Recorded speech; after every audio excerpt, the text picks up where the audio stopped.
చిన్నారి జ్ఞానేశ్వరి కుటుంబాన్ని కాకినాడ జిల్లా ఎస్పీ బిందు మాధవ్ పరామర్శించారు. చిన్నారి అదృశ్యమైన ప్రాంతాన్ని స్వయంగా పరిశీలించి పరిస్థితులపై ఆరా తీస్తున్నామన్నారు.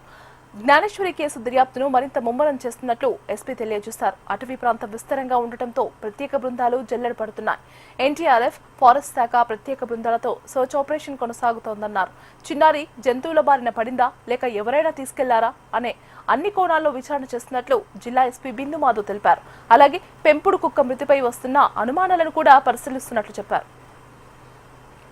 ఇక ఇదే అంశానికి సంబంధించి మరింత సమాచారం అందించడానికి మా కరెస్పాండెంట్ దుర్గారావు ఫోన్ లో సిద్ధంగా ఉన్నారు. దుర్గారావు, జ్ఞానేశ్వరి అదృశ్యమై 10 రోజులు గడుస్తున్నా ఇంకా అయితే వీడని మిస్టరీగా ఒక కొలిక్కొచ్చినటువంటి కేసు కనిపిస్తుంది. మరోవైపు దీనికోసం ఎన్డీఆర్ఎఫ్ మరియు పోలీసు బృందాలు అయితే ప్రత్యేకంగా సెర్చ్ చేస్తున్నప్పటికీ కూడా ఎటువంటి ఆధారాలు లభించకపోవడం కూడా ఒక ఆశ్చర్యం కలిగిస్తుంది.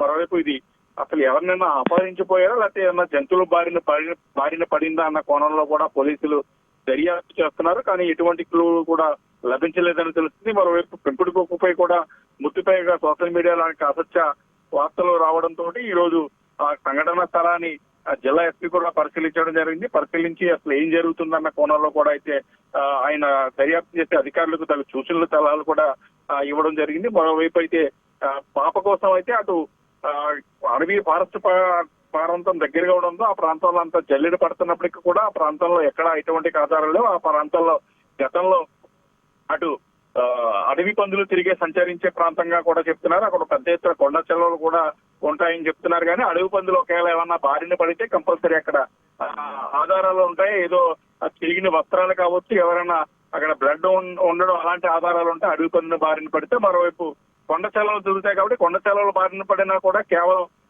వాటికి ఏమైనా ఆధారాలు దొరుకుతాయి కానీ అక్కడ ఎటువంటి ఆధారాలు కూడా దొరకలేదు. మరోవైపు ఈ ఆధారం దొరకపోవడంతో బయట నుంచి ఎవరైనా వ్యక్తులు వచ్చి అపహరించి పోయారన్న కోణంలో దర్యాప్తు చేస్తున్నారు. ఎందుకంటే నిర్మానుష్య ప్రాంతం ఏమన్నా ఎవరైనా తీసుకువెళ్లిపోయిన కోణంలో అయితే ఆ రోజు జరిగిన ప్రాంతంలో అక్కడ నియరెస్ట్ గా ఉండే తెల్ల టవర్ కి ఎంతమంది వచ్చారో ఆ సమయంలో వాళ్ళందరి డేటా కూడా కలెక్ట్ చేశారు పోలీసులు. వాళ్ళందరినీ విచారించడం కూడా జరిగినప్పటికీ కూడా విచారణలో ఏమేమి ఎవరు నిందితులుగా కనిపించకపోవడంతో వదిలేశారు. ఒకవేళ నిందితుడు ఏమైనా మొబైల్ ఫోన్ వాడకుండా ఉండి ఏమైనా స్కావెంజర్ ఎలాంటి నిందితుడు ఏమన్నా అయితే గానీ పట్టుకోలేరు. కానీ ఒకవేళ ఆ నిందితుడు కనుక ఏమన్నా అపహరించితే మొబైల్ ఫోన్ గానీ వాడితే ఈ పాటికి పోలీసులు పట్టుకునేవారని మనకు తెలుస్తుంది. కాకపోతే ఆ నిందితులు అసలు కిడ్నాప్ అయిందా లేకపోతే ఏమన్నా ఈ జంతువుల బారిన పడిందన్న కోణంలో కూడా దర్యాప్తు చేస్తున్నప్పటికీ కూడా అసలు ఎటువంటి రీతిలో కూడా పోలీసులకి అసలు ఏ విధమైన క్లూ రావట్లేదు. ఇన్ని కేసులు దర్యాప్తు చేశాం కానీ ఈ కేసు చాలా సందిగ్ధంగా ఉందని చెప్పి అయితే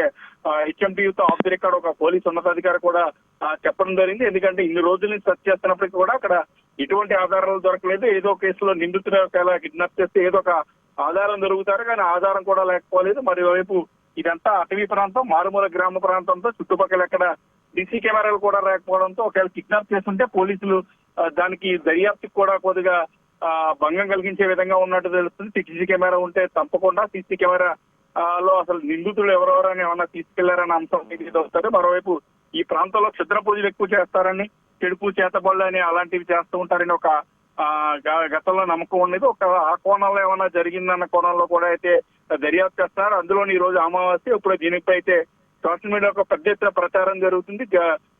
జ్ఞానేశ్వరి అమావాస్య తర్వాత జరుగుతుందంటూ కూడా సోషల్ మీడియాలో ఎవరికెవరు పండితులు అయితే లెక్కలు చెప్తున్నప్పటికీ కూడా అవేమి పెద్దగా పట్టించుకోవాల్సిన అవసరం లేదు. దర్యాప్తు మా దర్యాప్తు మేము చేసుకుంటామంటూ కూడా పోలీసులు చెప్తున్నారు. ఏదైనప్పటికీ కూడా అయితే జ్ఞానేశ్వరి విషయంలో ఇప్పటికీ కూడా వీడని మిస్టరీగా ఉంది. బాబురావు, అలాగే ఈ కేసుకు సంబంధించి కీలకంగా ఉన్న కుక్క కూడా మరణించినట్లు తెలుస్తోంది. మరి ఆ కుక్కకు సంబంధించిన శాంపిల్స్ ఏమైనా కలెక్ట్ చేశారా?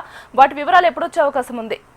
కుక్కని సంబంధించి పోస్ట్ మార్టం చేయడం జరిగింది. పోస్ట్ మార్టం అనంతరం జడ్జిల మీద కూడా ఒక మనిషికి చేసినట్టు ఒక ఎంఆర్ఓ, ఒక రెవెన్యూ స్థాయి అధికారి, ఒక మరి ఒక న్యాయ సంబంధించిన ఒక నిపుణులు, అలాగే ఒక పోలీస్ అధికారి, అలాగే ఒక డాక్టర్ వెటనరీ డాక్టర్ సహాయంతో కూడిన ఒక బృందం సమీక్షంలో అయితే ఒక్క పోస్ట్ మార్టం జరిగింది. ఎందుకంటే ఎటువంటి మిస్యూజ్ జరగకుండా, ఎటువంటి ఇది జరగకుండా చేశారు. దాని తదనంతరం కూడా ఆ పోస్ట్ మార్టం రిపోర్ట్ ఇక్కడ వైజాగ్ మరియు ఇతర ప్రాంతాల్లో ఉండే పెద్ద కొన్ని ల్యాబ్స్ పంపించారు. ఆ ల్యాబ్స్ రిపోర్ట్స్ త్వరలో వస్తాయని కూడా చెప్తున్నారు. ఒక ల్యాబ్ రిపోర్ట్ ఆధారంగా ఏమైనా కుక్క జ్ఞానేశ్వరి ఉండే ప్రాంతాల్లో ఏమైనా విషపూరితమైన ఏమన్నా ఉన్నాయో అక్కడ పుట్టి తన ఎత్తైన మొక్కల మధ్యన ఉండడంతో కింద పడిపోయి చనిపోవడంతో ఎవరికి కనబడదు. అలాంటివి ఏమన్నా అనుకోని సంఘటనలు జరిగాయన్న కోణంలో కూడా దర్యాప్తు చేస్తున్నారు. దాంతో పాటు ఫారెన్సిక్ ల్యాబ్ రిపోర్ట్ 2-3 రోజులు వచ్చే అవకాశం ఉంది. వచ్చిన తర్వాత మరింత ఏమైనా ప్రూవ్ జరిగే. Right, thank you for the updates.